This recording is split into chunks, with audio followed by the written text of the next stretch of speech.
I'm going to be brutally honest right up front. I just finished watching Wicked for Good, and while the performances are stunning, the plot is an inconsistent, messy disaster compared to part 1. But the question is it still a good watch? Let's talk about it.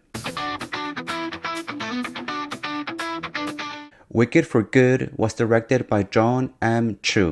Hope I said it correctly. He is known for directing Crazy Rich Asians, In the Heights, and a lot of step-up films.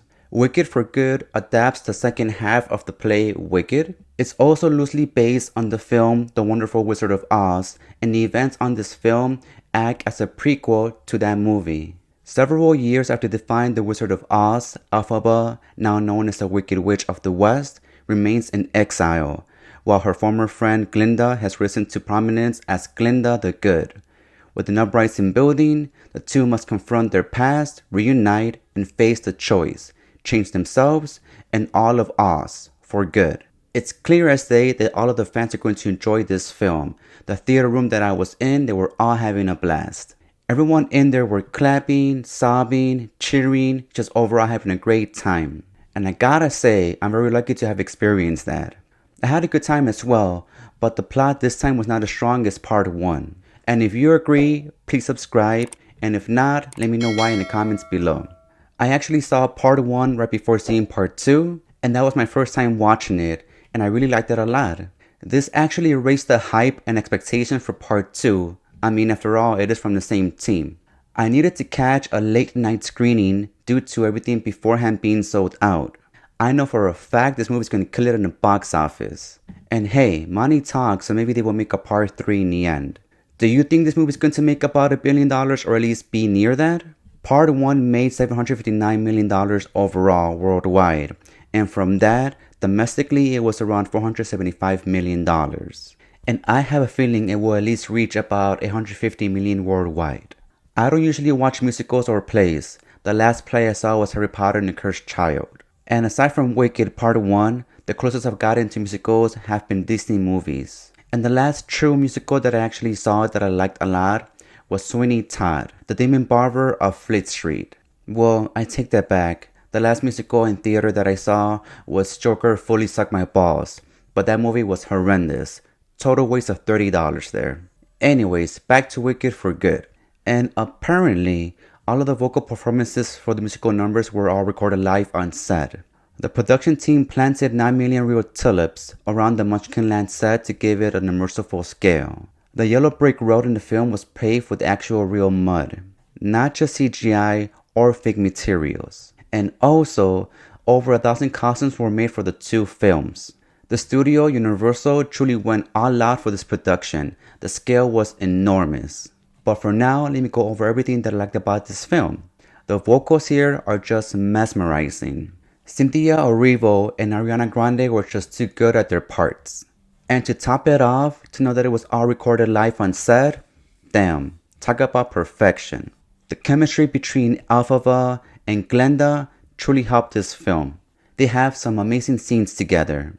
Some scenes are funny, while others are gut-punching. Talking about gut-punching, the second half of the movie is where things truly get serious. It got dark and the tone really changed. And this is when the crowd truly started going all out. I'm telling you, I was able to hear people crying, sobbing, and just going all out for the movie after this. And since I mentioned the second half of this movie, I would tell you, I prefer the second half over the first half. The story felt much more well constructed, and that's when you can tell the director has something to say. Something to say regarding friendship, betrayal, finding yourself despite being surrounded by chaos, and something to say about growing up as a person and learning how to let go and move on despite tragedy.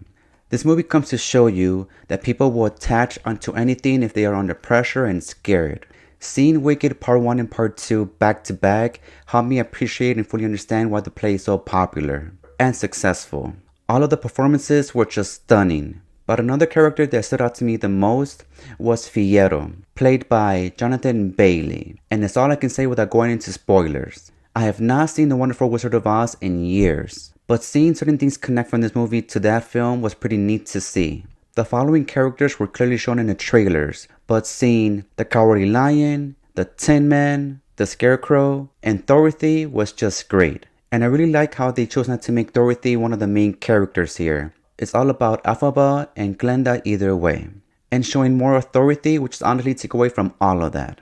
I will say this though, everything regarding Dorothy to me felt pretty rushed. Maybe because she was a background character. I have much more thoughts regarding all of this, but again, no spoilers here. It's always fun when someone good accepts the opposite side. And seeing Elphaba accept who she is now due to certain things was fun to see.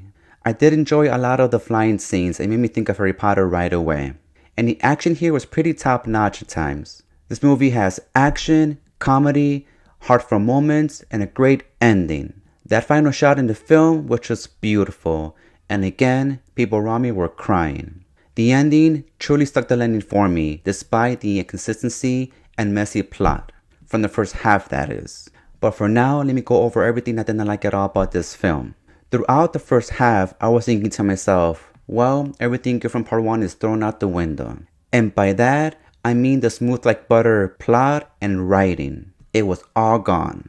It was all sacrificed for some spectacle and some meaningless screen time. The first half seemed to me like the director was just checking off boxes here and there. And because of that, the second half felt much more complete. And that's when the plot finally starts to stick its landing. There are some inconsistencies with the characters and their actions here. I know I mentioned this earlier, but seeing Elphaba embrace who she is now was fun, but she kept changing her mind here and there, over and over again about certain things. Another inconsistency that really bugged me was how it took years for Madame Morrible to read a couple lines of the Grimoire. The Grimoire here is a powerful tome that Elphaba was able to read because she has powers. But out of nowhere, someone else that we never got a hint even that they had the slightest power was able to read some of the lines from the tome. And they were able to read this like nothing. How does that make any sense? Then Elphaba's sister in the wheelchair. In part 1, she was nice, sweet, and gentle. In part 2, she's a total brat. In my opinion, she's the true wicked person here. And then due to a spell by Elphaba, someone here they were able to fly. But tell me why they cannot fly away from Mother Nature. I for one do not know much of the lore for Wicked or the Wizard of Oz. But still, things like that to me does not make sense. After I came home from watching the movie and sat down, the more I thought about it, the more I realized, damn, more things do not make sense at all. But I'll stop there, because if so, I'll just blabber things out that I'm not supposed to. So in conclusion, this is clearly a big event meant to be seen on the biggest screen possible. It screams a theater viewing, and I recommend everyone sees this in theater as well, just for the experience. But be cautious, expect a weak first half of the movie, but the second half makes it worth it. It's not a bad movie though, just unfortunately the amazing second part of the film is overshadowed by the messy plot and the inconsistencies from the first half. Well, this all leads me to my rating for this film, and I will give it a 3 out of 5 stars. This is the true cinematic experience in theater. I recommend going on a Tuesday or maybe earlier in the day throughout the week or weekend when it's cheaper. Or if you're like me and if you have Regal Unlimited, then you can go and use that as well. Well, thank you for your time today, my cinematic family. Please hit the subscribe button, maybe the like button if you enjoyed this video. Let me know your thoughts on Wicked for Good if you've seen it already or if you plan on seeing it. I am Chewy, and this is Chewy Cinematic Talk. Take care. I'll see you next time.